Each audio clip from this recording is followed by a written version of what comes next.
Listen carefully and answer questions 1 to 4.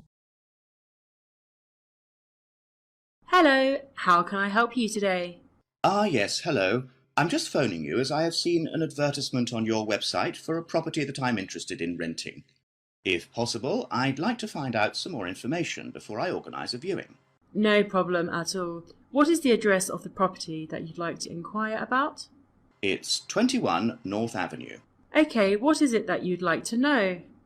First of all, I'd like to know what facilities the office has, as I need to make sure that it'll be suitable for my advertising company. I see. The office contains a large open-plan space with a wide frontage onto a busy street with lots of passers-by, so your business would have a really good street presence.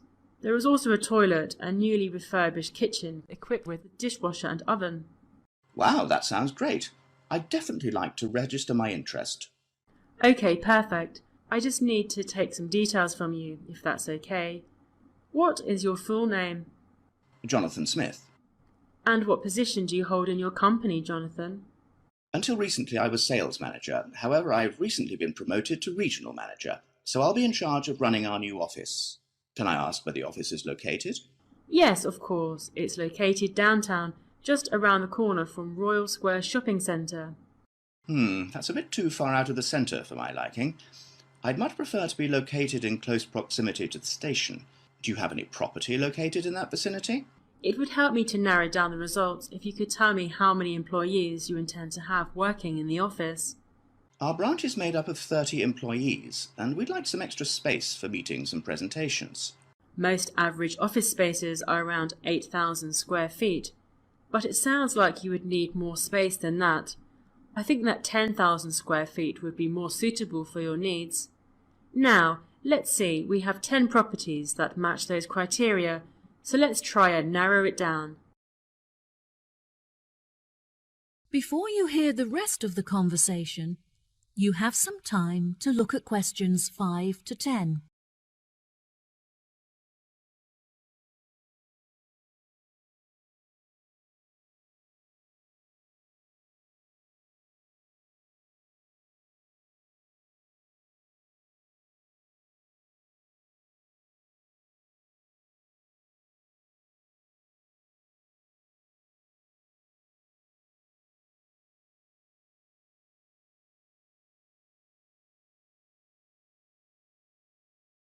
Now listen and answer questions 5 to 10.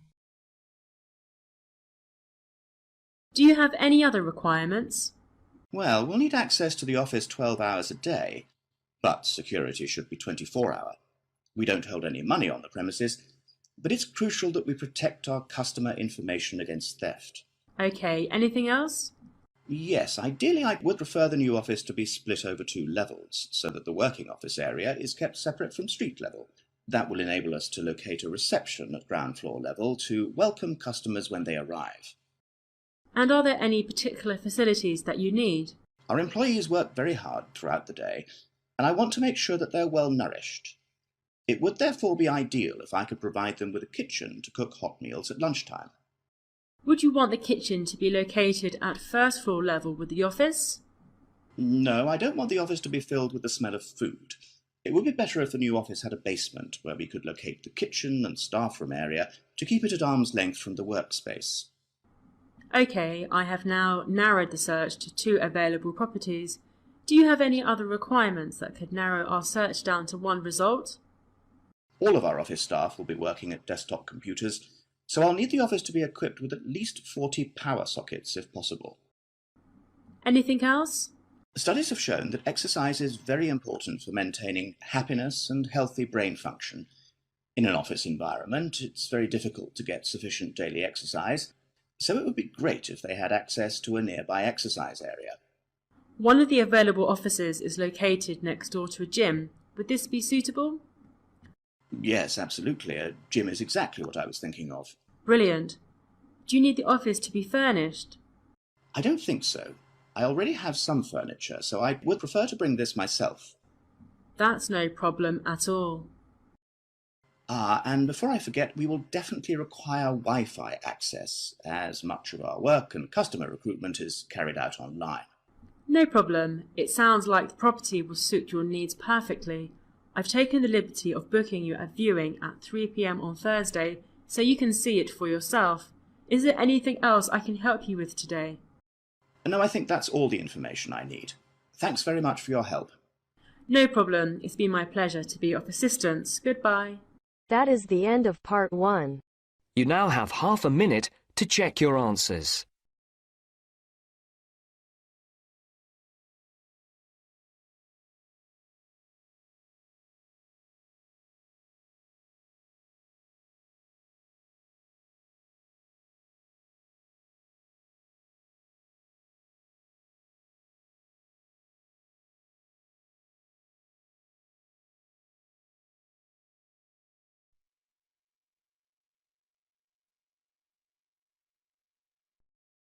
Now turns to part 2. Part 2. You will hear two flatmates, Tom and Richard, talking about their new flatmate who has just moved in the week before. First, you have some time to look at questions 11 to 16.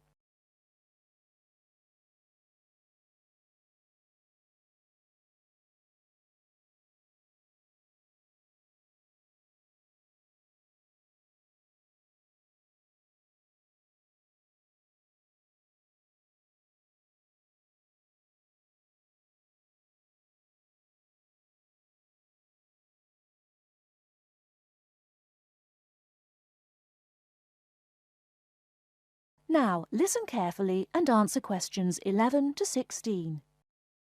Hi, Richard. I'm glad I caught you here. Can I just talk to you about something? Our new flatmate, Anders, is not quite what I had hoped. I was wondering if you shared my concerns about some of his behaviour. Yes, Tom, I know what you mean, but we can't be entirely negative. He has good points. I mean, at least he's quiet.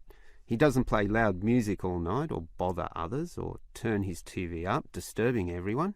Sure, he's quiet, but remember our last flatmate? He'd say hi to you and smile and treat everyone politely. In comparison, this new guy is very impolite. He just grunts in reply and sometimes ignores me altogether. I guess that's just his way. You know, just his character. I don't think he realises he's being impolite, and it shouldn't matter to us too much. We can just ignore him too and quietly live our own lives. But his friends are hard to ignore when they visit.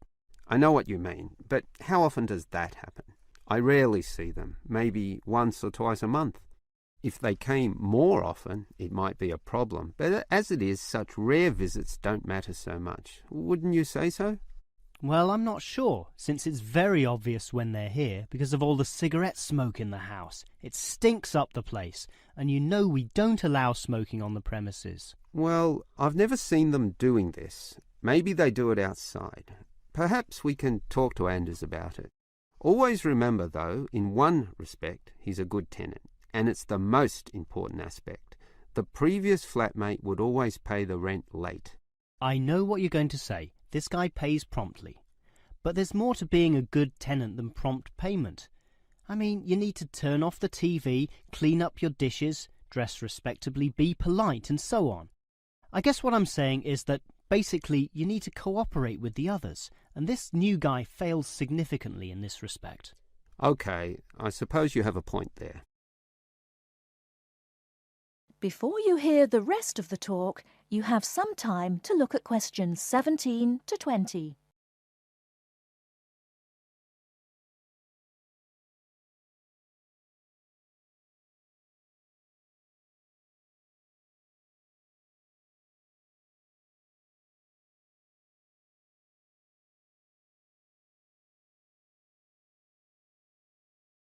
Now listen and answer questions 17 to 20.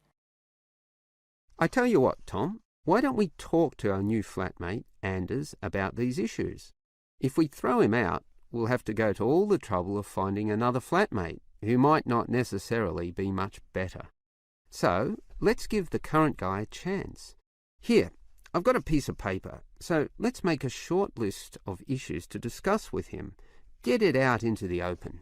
Sure, we'll give him one more chance. So, write communication. And let's tell him to... Well, we can't change a person's personality overnight. So why don't we have a weekly tenants meeting and we can just ask him to attend. That way we can get to know him better. I'll write attend meeting and we can take it from there. OK, but we have to tell him about his friends. They can't just do whatever they want. Write a heading friends and then write don't smoke anywhere, inside or outside. Well, instead of being so direct and possibly causing offence, I'll just write follow rules and verbally mention the rules. TV off by 10 p.m, no loud music or bad behaviour, including smoking. OK, do that, but I still think we need to specifically mention that last issue. You know how I can't stand the habit. So I'd like this to be another and separate point. Cigarettes, strictly forbidden. And it's important to include the strictly here. We can't pussyfoot around too much. Sometimes directness is necessary. OK, I'll write that. Forbidden. OK. And what about cleaning duties? Anders is a little too relaxed about that. Dishes are sometimes not washed, dirty teacups are left around the place, and so on. So, right, must do better. Yeah, again, Tom, he might take that personally and it could cause a scene. I'd rather be general. I'll write must be done and I'll tell him that that's for everyone, not just him. OK? OK, as long as he gets the message. That is the end of part 2. You now have half a minute to check your answers.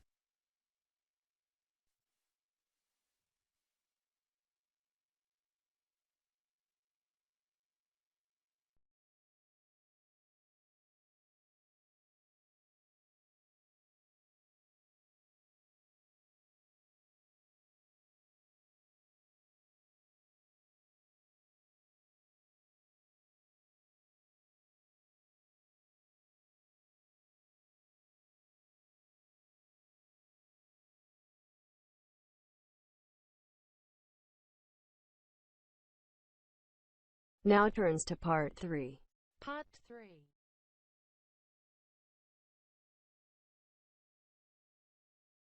You will hear a discussion between a business student called Marco and his personal tutor about the courses that Marco should take. First, you have some time to look at questions 21 to 23 on page 5.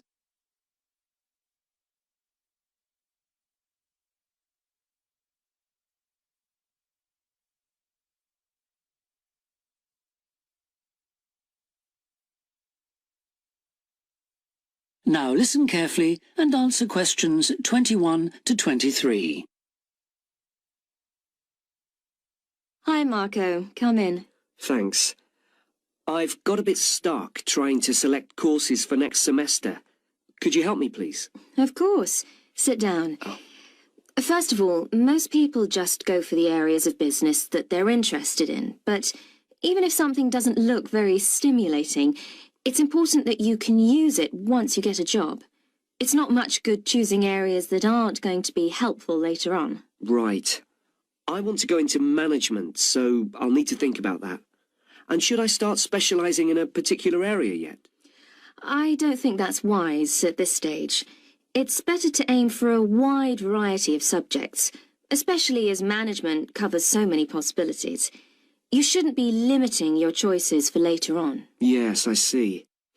You should also look at how the course is made up.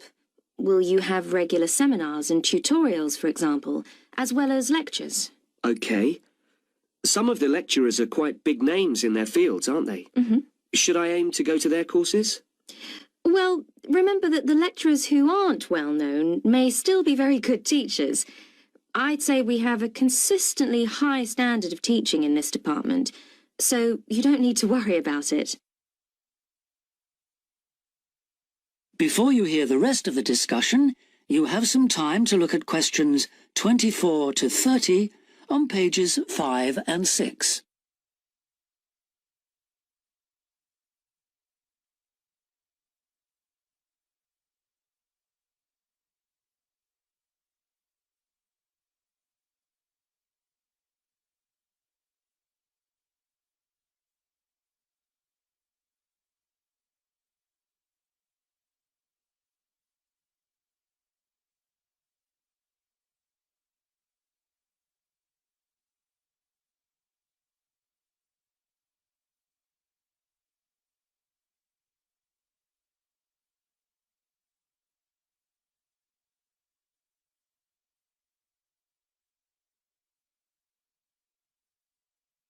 Now listen and answer questions 24 to 30. Good. Well, that's a great help. Now, last time we met, you mentioned doing team management, didn't you? That's right. I'm still quite keen on the idea. The trouble is that because of changes in the content of various courses, team management overlaps with the Introduction to Management course you took in your first year. So what you learned from it would be too little for the amount of time you'd have to spend on it. I'll drop that idea then. Have you had a chance to look at the outline I wrote for my finance dissertation? I left it in your pigeonhole last week. Yes. Why exactly do you want to write a dissertation instead of taking the finance modules? It'll be pretty demanding. Well, I'm quite prepared to do the extra work because I'm keen to investigate something in depth, instead of just skating across the surface. I realise that a broader knowledge base may be more useful to my career, but I'm really keen to do this. Right. Well, I had a quick look through your outline, and the first thing that struck me was that you'll have to be careful how you set about it, as the way you've organised it seems unnecessarily complex. The data that you want to collect and analyse is potentially valuable, but you'll need to narrow down the subject matter to make the whole thing manageable. OK. I'll have another look at it. I was talking to Professor Briggs about it yesterday, and I got some more ideas then. For part of the dissertation, I was thinking of trying to persuade finance managers from 3 or 4 companies to let me ask them about their company finances. If not, I think I'll have to change to another topic.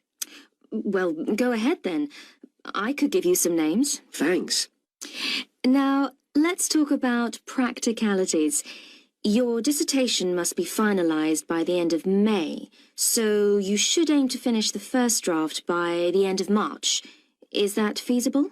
Yes, it shouldn't be a problem. I'll need to register for the dissertation, won't I?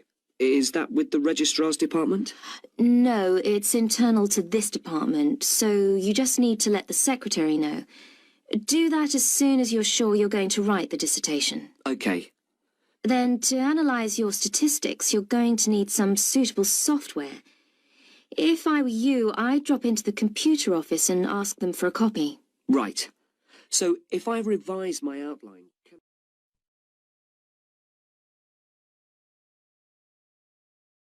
That is the end of part 3. You now have half a minute to check your answers.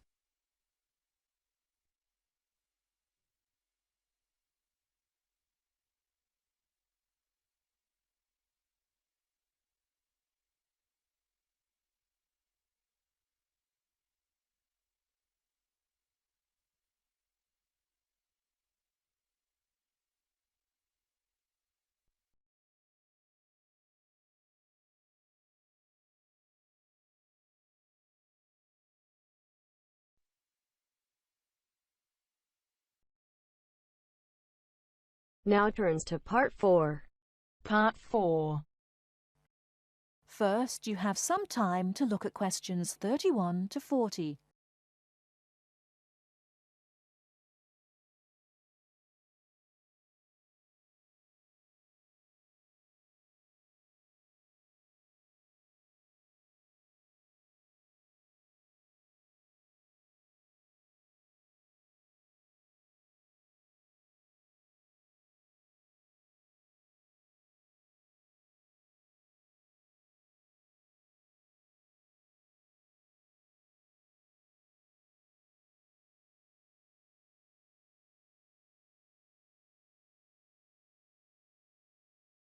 Now, listen carefully and answer questions 31 to 40.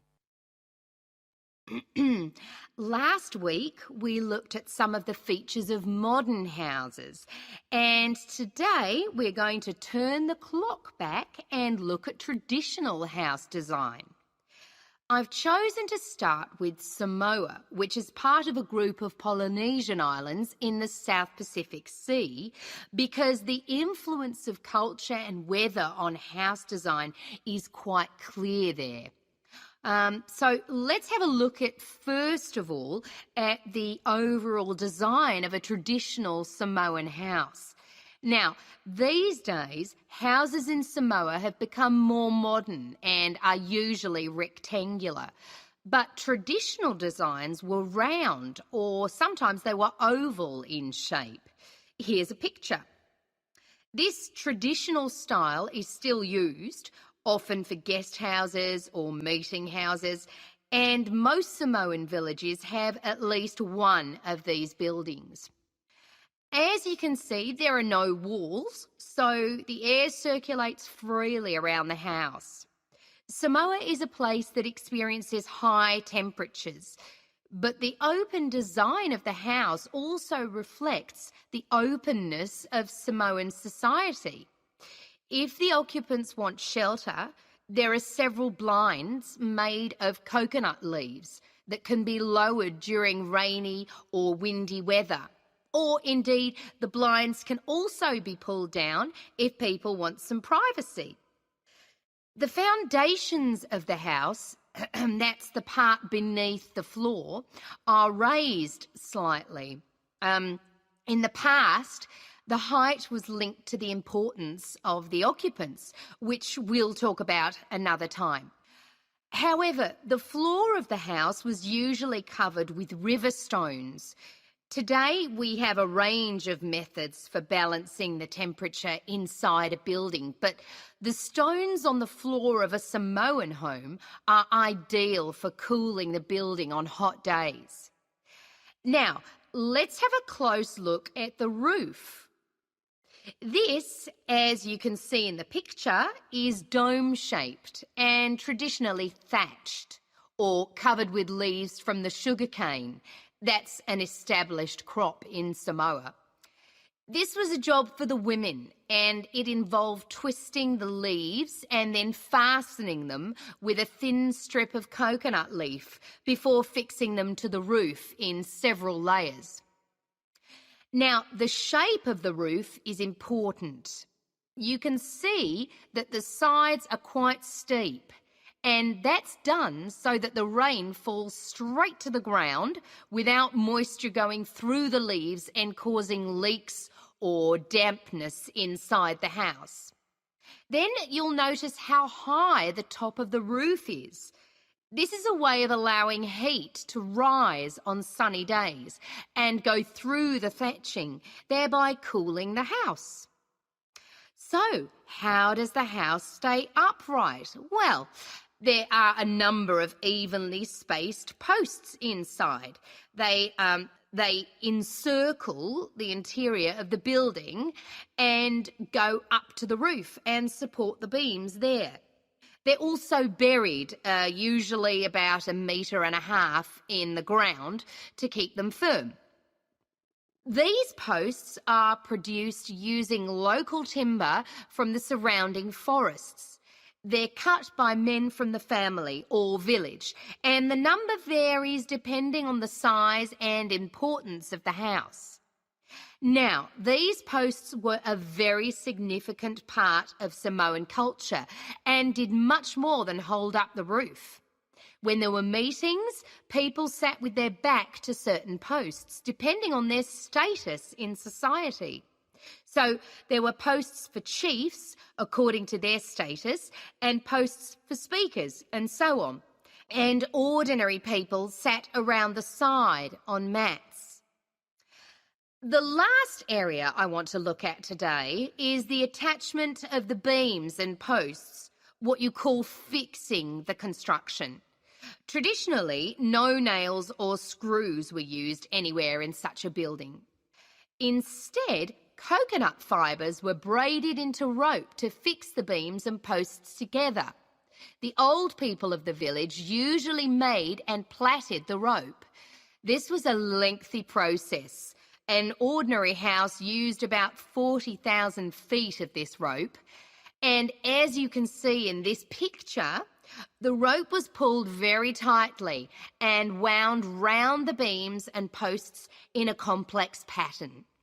And in fact, the process of tying it to the beams so that it was tight and strong enough to keep them together is one of the great architectural achievements of Polynesia.